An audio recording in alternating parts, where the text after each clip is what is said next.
আমি জায়গার মালিক, আপনি মাফ করবেন না। কে কথা বলে? জায়গার কাগজ দেখাচ্ছে না? এই সুপ্রিম কোর্ট নাকি? তোমার কাগজ দেখাতে হবে? সুপ্রিম কোর্ট, সুপ্রিম কোর্ট তো তোর কত টাকা ইনকাম? তুই এত টাকার সম্পত্তি কিনছিস কত থেকে? আমার ইনকাম কত টাকার ইনকাম? কত টাকার ইনকাম রে? তুই কত টাকা ইনকাম তোর? আপনাকে দেখুন, আপনাকে আমি বলছি আপনি বন্ধ করুন।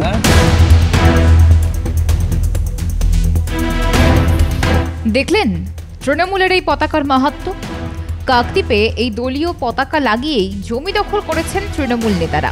এমনই অভিযোগ ঘিরে শোরগোল কাকদ্বীপের বুথাখালী পঞ্চায়েত এলাকায়।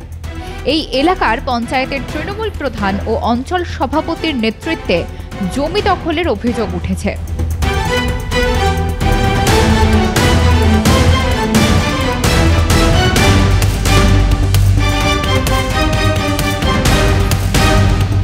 তৃণমূল নেতারা হুমকি দেওয়ার পরেও জমি ছাড়তে নারাজ অভিযোগকারী দুই ভাই সুকুমার জানা ও রাজকুমার জানা। বাড়ি ও জমি বরাবর প্রায় 20টি তৃণমূলের পতাকা পুঁতে দেওয়া হয় বলে অভিযোগ পরিবারের।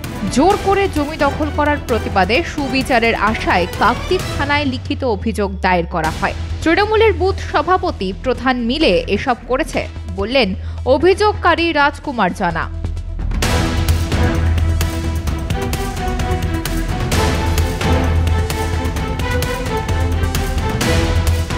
আর এসেছিল টিএমসির প্রভাবশালী নেতারা এখানে। আমার সম্পূর্ণ এর পিছনে নেতৃত্ব আছে সিদ্ধার্থ জানা, যিনি এখন আমার এই 235 নম্বর বুথের সভাপতি হিসেবে চিহ্নিত। সঙ্গে তো আমার পঞ্চায়েত লেভেলে আমার প্রধান সাহেব আছেন, আমার মেম্বার আছেন। প্লাস ব্যবস্থা নেবো, আদালতের প্রতি, আইনের প্রতি আমাদের ভরসা আছে।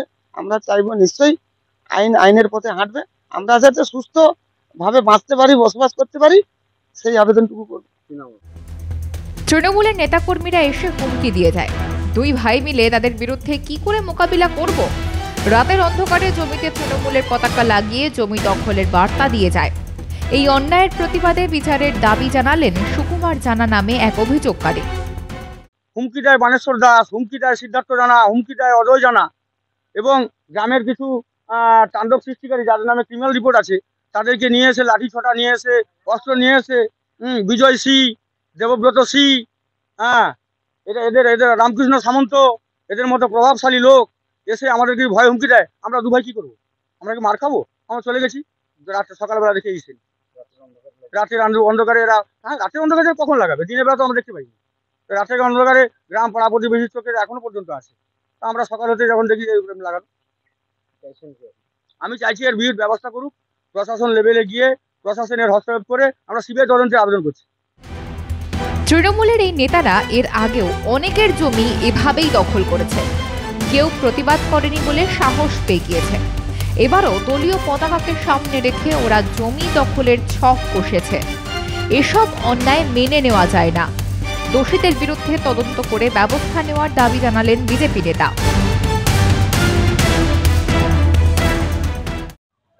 এটা আজকের ঘটনা নয়, এই রকম বর্বরচিত ঘটনা বিগত দিনেও শুধু এই প্রধানের নেতৃত্বে এবং ওই বুদাখালী গ্রাম পঞ্চায়েতের যিনি প্রধান রয়েছেন এবং তার যে সাকরেত অঞ্চল সভাপতি তিনার নেতৃত্বে এই রকম ঘটনা বিগত দিনেও শুধু ঘটেছে। এই বর্বরচিত ঘটনা জন্য আমরা নিন্দা জানাই এবং একটা গরিব ছেলের দীর্ঘদিন যাবৎ সে ওই জায়গায় বসবাস করে আসছে, তার কাগজপত্র যথারীতি রয়েছে যতটুকু আমার জানা, সে জায়গায় দাঁড়িয়ে রাতের অন্ধকারে তৃণমূলের রায়ত সম্পত্তির উপরে তৃণমূলের পতাকা লাগিয়ে দেওয়া এবং তাকে জবরদখল করে নিয়ে নেওয়া, আপনারা যথাযোগ্য এর ব্যবস্থা নিন। এই প্রধান এবং এই বুথ সভাপতি এদের বিরুদ্ধে যথাযোগ্য আইনানুগ ব্যবস্থা নেওয়ার জন্য আমরা আমাদের ভারতীয় জনতা পার্টির পক্ষ থেকে আমরা এই দাবি জানাচ্ছি। জমি দখলের বিষয়টি মানতে নারাজ তৃণমূলের পঞ্চায়েত প্রধান। বিষয়টিকে সাজানো ঘটনা বলে দায় এড়ানোর চেষ্টা করেছেন তিনি। দলকে বদনাম করতেই কেউ চক্রান্ত করছে বলে পাল্টা অভিযোগও করেন। এটা হচ্ছে সাজানো ঘটনা, দলকে কালিমালিপ্ত করার জন্য, প্রধানের বিরুদ্ধে বদনাম করার জন্য করছে। আর এই বদনাম করে কিছু কাজ হবে না। আর বুদাখালী মানুষ জানে যে বানেশ্বর দাস কেমন ছেলে বা প্রধান। আজকে 25 বছর পঞ্চায়েতে রয়েছে, মানুষ 5 বার আমাকে নির্বাচিত করেছে, কখনো নিজের এলাকা, কখনো আমার বাইরে এলাকা থেকেও বিপুল ভোটে নির্বাচিত করেছে। অনেক অপপ্রচার করেছিল পঞ্চায়েত ভোটের আগে থেকে, চলছে এটা একটা চক্র চলছে।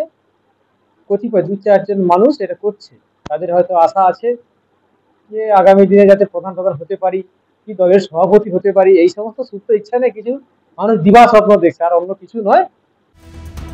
বামফ্রন্ট জামানার শেষের দিকে এই একই কায়দায় জমি দখল করত সিপিএম, কারো কথা বলার সাহস থাকতো না। আর এসব করেই বাংলা থেকে প্রায় একরকম মুছে গিয়েছে লাল পার্টি। এবার সেই পথে হাঁটছে তৃণমূল। তাহলে কি রাজ্য থেকে এবার তৃণমূলের পালা বদলের ইঙ্গিত? প্রশ্ন রাজনৈতিক মহলের।